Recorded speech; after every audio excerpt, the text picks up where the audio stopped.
I didn't think the worst day of my professional life would start in a hospital parking deck, but that's how it goes sometimes, right? You survive 14 straight hours in an operating room keeping someone else alive, and the moment you finally step outside, exhausted, brain-fried body running on caffeine and muscle memory, the world decides to remind you exactly where you stand. I was unlocking my car badge, still clipped to my blouse because I was too tired to care, when I heard a voice behind me say, "Ma'am, step away from the vehicle," and something in the tone told me this wasn't a request, this was a declaration.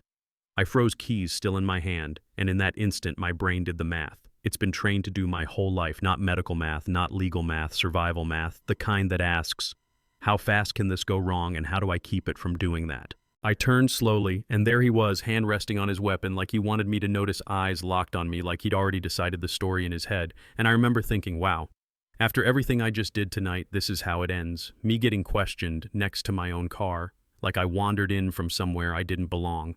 He told me to show my ID, no explanation, no context, just authority dropping out of the sky, and I said calmly, because calm is a skill you learn when people's hearts are literally in your hands.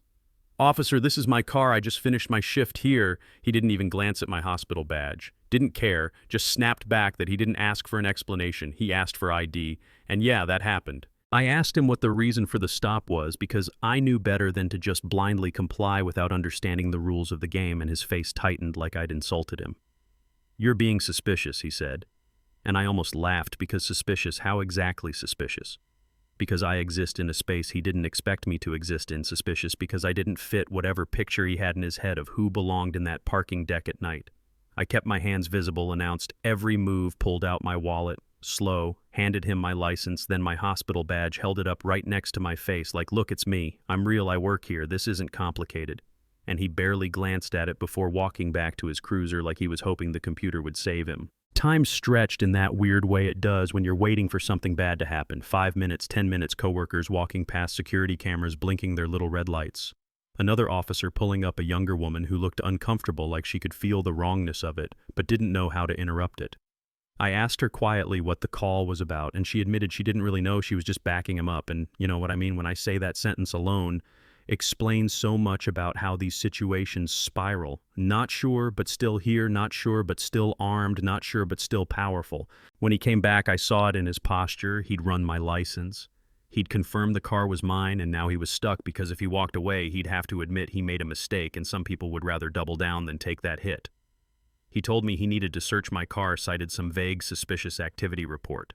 Possible thefts, nothing specific to me, just words floating in the air. And I asked him on what basis, because that matters, and he pulled out the oldest line in the book, "If you don't have anything to hide, you shouldn't mind a search."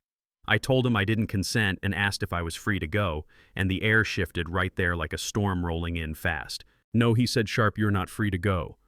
I asked on what grounds I was being detained, and he said I was being uncooperative. And I remember thinking how wild it is that asserting your rights can be rebranded as defiance so easily. The younger officer suggested maybe verifying my employment and letting me go, and he shut her down hard like she'd crossed a line. And then he looked at me and told me to turn around and put my hands behind my back, that I was under arrest for obstruction. And for a split second, I just stared at him, because obstruction of what exactly? Obstruction of his pride, obstruction of his narrative, obstruction of the idea that he could be wrong. My heart was pounding, but my voice stayed steady because I've been trained for pressure. I told him everything was being recorded, that he needed to call a supervisor before this got worse. And for half a second, I thought maybe he'd hear it, maybe he'd step back. But pride is a powerful thing, and instead he cuffed me right there, cold metal biting into wrists that had been suturing a torn artery earlier that night. A security guard tried to intervene, pointed out who I was, where I worked, how long my shift had been, and the officer brushed him off like an inconvenience, guided me toward the cruiser like I was dangerous. And as the door shut behind me, that heavy final sound, something inside me went very quiet. Sitting in the back of that car, staring at scratched plastic, smelling disinfectant and old sweat, I stopped being scared and started being focused. Because here's the twist. He never saw coming, before I became a doctor. I went to law school not long enough to brag about it, but long enough to know exactly how illegal this was. Long enough to recognize every misstep, every escalation, every retaliation for asserting my rights. I started building the case in my head right there. Timestamp statements, lack of reasonable suspicion, false arrest. And I remember thinking calmly, almost clinically, this is going to cost you. At the station, the energy was chaotic. People yelling, officers joking, paperwork, shuffling, and then there was me still wearing professional clothes and a hospital badge being booked like I'd done something wrong. The desk sergeant, a woman with tired eyes and a voice that carried authority without shouting, looked at my paperwork and frowned, asked what the charges were. And when he said obstruction, she asked the question that mattered, obstruction of what? He stammered about refusing a search, about attitude, about being belligerent, and she shut that down immediately. Refusing consent isn't obstruction, and for the first time that night I felt seen, not saved, but seen. She pressed him on the initial reason for the stop, on specific articulable facts, on whether he verified ownership of the vehicle. And he had no good answers, just vague language and defensiveness, and I could tell she knew exactly what this was. She removed the cuffs but told me I'd be held until a judge, and I nodded, because by then I was already planning my next steps. I asked to make 2 calls, my attorney and my employer's legal department, and she allowed it. The first call went to my attorney, who also happens to be my spouse. And when I told him where I was and why, his voice changed instantly, dropped into that tone that means someone just crossed a very expensive line. He told me not to say another word to anyone, that he was on his way and that he was bringing people. The second call went to the hospital's legal office, and that conversation was short and surgical preserve. All security footage, every angle. Pull my shift. Records, badge, log, surgery schedule. And the response was immediate, understood, we're handling it. They fingerprinted me, photographed me, took my belongings, put me in a holding cell, and I sat on that metal bench under buzzing fluorescent lights, not crying, not shaking, just waiting. Because sometimes waiting is an act of defiance.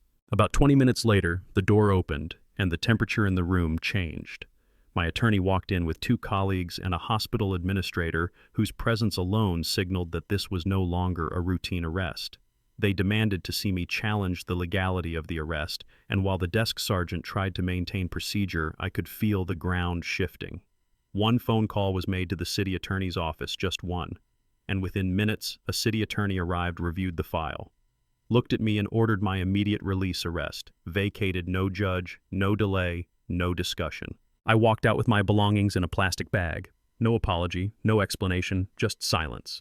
And as my spouse put an arm around me and asked if I was okay, I told him the truth. I was fine, but this wasn't over. And it wasn't.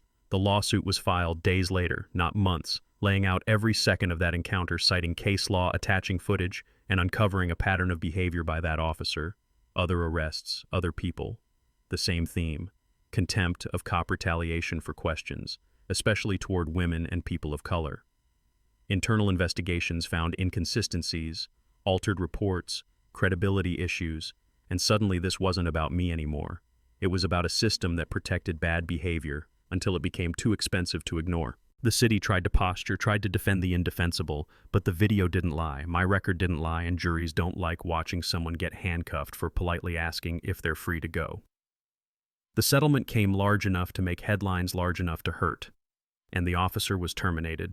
Appeals denied career over, not because of revenge, but because accountability has to mean something, or it's just noise. Here's the part people always ask about the money, and I tell them the same thing every time. The money wasn't the win. The win was what came after policy changes, real oversight training that actually mattered, early warning systems that flagged patterns before they exploded, recruits watching that footage in classrooms, learning how fast a career can end when ego outruns the law. I went back to work, back to operating rooms, back to teaching. But I also built something from the wreckage, a foundation to help people who don't have my credentials, my resources, my ability to fight back. Because